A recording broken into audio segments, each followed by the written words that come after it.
Guys তোমরা কি আম কুড়িয়েছো? আম দেখো ন্যাচারাল আম। এইটাতে একটা খাইবো সাগর সুলতান নেই গিয়া বাকি হইছে টাকা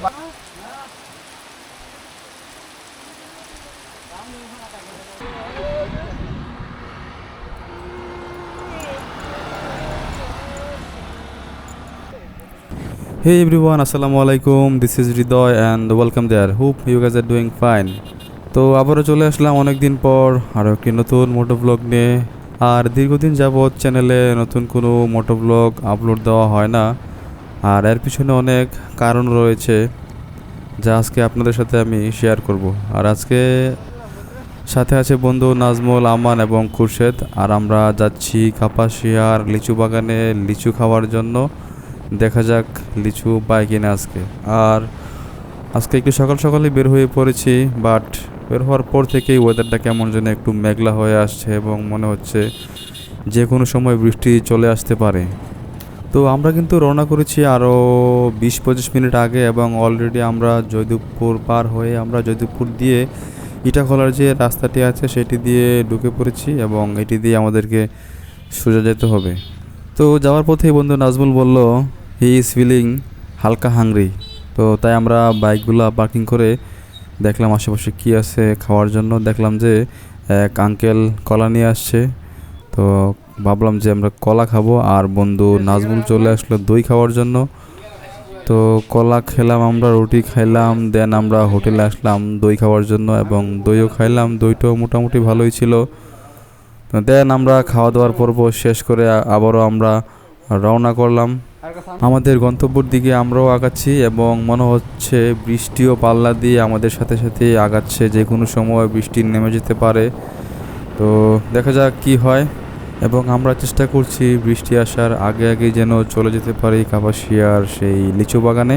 তো বন্ধুরা, এখন আমি শেয়ার করব আপনাদের সাথে দীর্ঘদিন যাবৎ আমার চ্যানেলে কেন ভিডিও আপলোড দেওয়া হচ্ছিল না এবং এই সময়ের মধ্যে আমি কি চ্যালেঞ্জ ফেস করেছিলাম বা আমার সাথে কি সমস্যা হয়েছিল। অ্যাকচুয়ালি গত বছরের জানুয়ারি মাস থেকে আমার চ্যানেলে আমি মোটামুটি ইরেগুলার, চ্যানেলটা স্টার্ট করার পরে আসলে একবারও রেগুলার হতে পারছিলাম না। বিভিন্ন সময় বিভিন্ন সমস্যা এবং চ্যালেঞ্জ ফেস করতেছিলাম এবং আমি যেটা ফিল করলাম, যে কোনো কেরিয়ারে বা যে কোনো কাজেই আপনি করেন না কেন সেখানে ছোটোখাটো বা বড় ধরনের চ্যালেঞ্জ আপনি ফেস করবেনই এবং সেগুলো ওভারকাম করেই কিন্তু আপনাকে এগিয়ে যেতে হবে।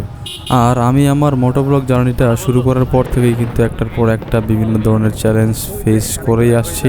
তবে রিসেন্টলি ঘটে যাওয়া ইনসিডেন্টটা আসলে একটা বড় ধরনের চ্যালেঞ্জই, যেটা আসলে আমার জন্য ওভারকাম করাটা অনেক টাফ হয়ে যাবে, কিন্তু তবুও ধৈর্য ধরে এগিয়ে যেতে হবে। কারণ আপস অ্যান্ড ডাউন জীবনেরই একটা অংশ। জীবন তো আর সবসময় একরকম যায় না, তো সেক্ষেত্রে আমাদেরকে বিপদে ধৈর্য ধরাই উত্তম। এবং কথায় আছে ধৈর্যের ফল সুমিষ্ট। তো এবার আসি আসল কথা, কি হয়েছিল আমার সাথে কিছুদিন আগে। তো অ্যাকচুয়ালি সাধারণত 1 মাস বা 1.5 মাস পরপরই আমি গ্রামের বাড়িতে যাই। আর যাওয়ার জন্য সাধারণত প্রিপারেশন থাকে 1 সপ্তাহ বা 10 দিন এরকম থাকার জন্য প্রিপারেশন থাকে অল টাইম। তো সেই জন্য আমার ডে টু ডে লাইফের কাজ করার জন্য যেই সরঞ্জামগুলো আছে, ল্যাপটপ, মোবাইল, সেগুলোর সাথেই থাকে। তো অন্যান্য দিনের মতো সেদিনও আমি ওগুলো নিয়ে বের হয়েছিলাম বাসা থেকে একটু দূরে যাওয়ার পরেই আনফর্চুনেটলি আমার ব্যাগ, মোবাইল, মানি ব্যাগ সব কিছুই ছিনতাই হয়ে যায়। আর যার কারণে আসলে একটু বিড়ম্বনার শিকার হতে হয় এবং খুব ঝামেলার মধ্যে দিয়েই দিন পার হচ্ছিল। আর যারা ডিভাইসের উপর নির্ভরশীল, যেমন ল্যাপটপ বা মোবাইল, যদি কারো প্রাইমারি ল্যাপটপ বা মোবাইল এরকম হারানো যায় বা চুরি হয়, তাহলে তো কী পরিমাণ প্যারা খাইতে হয় এটা সবাই জানেন। তো সেরকম আমার ক্ষেত্রেও হয়েছে। আর বর্তমানে ঢাকার যে অবস্থা, আসলে সবারই সাবধান হওয়া উচিত। কারণ ডে টু ডে লাইফে আমরা সোশ্যাল মিডিয়াতে বা একটু খোঁজখবর নিলেই দেখতেছি যে প্রতিদিন এরকম হরহামেশাই ঘটনা, এরকম ইনসিডেন্ট ঘটে যাচ্ছে। তো আমাদের সবারই উচিত একটু সাবধানে চলাফেরা করা এবং চলাফেরা করার সময় চোখ কান খোলা রাখা। তো যাই হোক, মহান সৃষ্টিকর্তা যা করেন সবই তার বান্দার মঙ্গলের জন্যই করেন, হয়তোবা এতেই মঙ্গল নিহিত রয়েছে। আর যারা বান্দার হক নষ্ট করে তারা কিন্তু কখনোই সেই বান্দা থেকে ক্ষমা নিতে না পারলে তারা কিন্তু কখনোই ক্ষমা পাবে না। হয়তোবা এমনও হতে পারে জীবনের কোনো একটা পর্যায়ে গিয়ে তারা গিলটি বা অপরাধ বোধ ফিল করতে পারে, কিন্তু তাদের কিন্তু আর ক্ষমা চাওয়ার আর সুযোগ নাই। আর যেহেতু আল্লাহ বলেছেন বন্দার হক বান্দার কাছ থেকেই ক্ষমা চাইতে হয়, সেহেতু সেখানে কিন্তু তার ক্ষমা চাওয়ার সুযোগটা একদম নেই বললেই চলে। আর আমরা যারা মুসলিম অবশ্যই আমরা আখিরাতে বিশ্বাস করি, এবং আল্লাহ তাআলা বলেন যদি কোনো বান্দা তার অপর বান্দার হক নষ্ট করে থাকে তাহলে কিন্তু পরকালে তার কিন্তু আর ধন সম্পদ দেওয়ার কোনো সুযোগ নাই। সুতরাং তার যেই নেক আমল রয়েছে সেখান থেকেই তাকে নেক আমল দিয়ে সেই ঋণ পরিশোধ করতে হবে। তো যাই হোক বন্ধুরা, ফাইনালি আমরা চলে আসলাম কাপাসিয়া এরিয়াতে, এবং এখানে দেখলাম কিছু লিচু গাছ আছে, এবং বন্ধু খুরশেদের পরিচিত একজন লোক আছে এই জায়গাতে। তার সাথে ফোনে কথা বলেছে এবং আমরা তার জন্য ওয়েট করতেছি, তাকে কল করা হয়েছে, সে আসবে। এবং এখানে দেখলাম আমরা অনেক ছোট ছোট আম পড়ে আছে রাস্তায়, সেগুলো আমরা কুড়াচ্ছিলাম।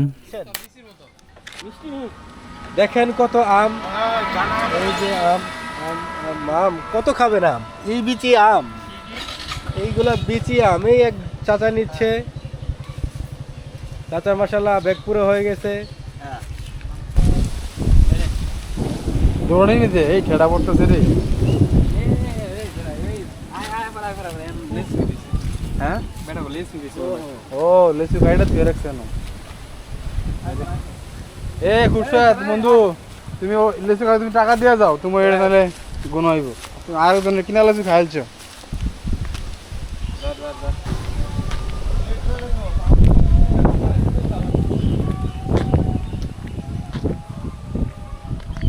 ওই ফার্মের গন্ধে বেড়া আশপাশ করে গরম হয়ে গেছে।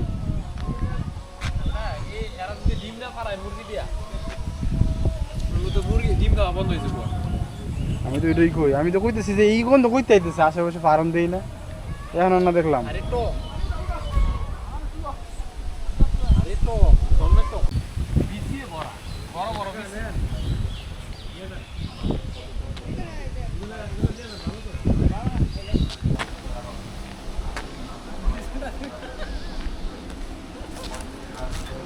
গাইস তোমরা কি আম কুড়িয়েছো? আম দেখো ন্যাচারাল আম।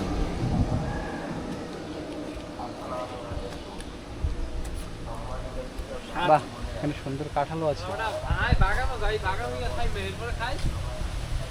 হেলা যে আম গাছটা লাগাইছে তাকে তুমি এই আমের তুলে রাখছো। আমি তো এখানে কিছুক্ষণ ওয়েট করার পর ওই পরিচিত ভাই আসে, তারপর তার সাথে আমরা কথা বলি, এবং কথা বলার পর দেখলাম যে এখানে লিচুর সাইজ খুবই ছোট ছোট, এবং লিচুগুলোতে ম্যাক্সিমামই পোকা ধরা। তো আমরা ভাবলাম যে যেহেতু এখানে আমাদের হচ্ছে না, আমাদের তাহলে আর একটু সামনে যাওয়া দরকার। আর এদিকে দেখলাম আজকে মেঘলা দিন হওয়ার কারণে ম্যাক্সিমাম লিচু বাগানই বন্ধ, মানে আশেপাশের লোকজন নাই। তো আমরা ভাবলাম যে রানীগঞ্জ বাজারে গেলে সেখানে লিচু পাওয়া যেতে পারে, আর বাগান থেকে লিচু কালেক্ট করলে সেখান থেকে নিজের হাতে গাছ থেকে পেড়ে আনা যায়। আর আজকে যেহেতু সময় নাই এবং গুড়ি গুড়ির বৃষ্টিও পড়তেছে অলরেডি, তাই আমরা ভাবলাম যে রানীগঞ্জ বাজারে চলে যাই, সেখানে লিচু রেডি থাকবে, সেখান থেকে আমরা কিনে নিয়ে আসব। তো সেই প্ল্যান করে আমরা চলে আসলাম রানীগঞ্জ বাজারে। আর দেখলাম মেঘের কারণে এখানে এত বেশি লিচুও নাই, তবে যেগুলো আছে সেগুলো দেখি দরদাম করে কেমন দাম চাচ্ছে ওনারা। তো আমান ব্রো অলরেডি লিচু কেনার জন্য দরদাম করতেছে। তো আমান ব্রো মেবি 200-300 নেবে, এবং সাথে খুরশেদ আমান ওরাও কেনার প্ল্যান আছে। তো দেখি কত করে নেয় এবং কি দাম চাচ্ছে ওনারা। কয়শো লইছো? 200। আসেন বেচালাম আজগাও মেঘের আগে বেচলাম, মেঘের আগে বেচলাম। এইটাতে একটা খাইবো সাগর সুলতান নাকি বাকি হইছে? টাকা বাকি হইছে? আরে বেটা খেতে ভাত শুনলে দোস্তা বেটা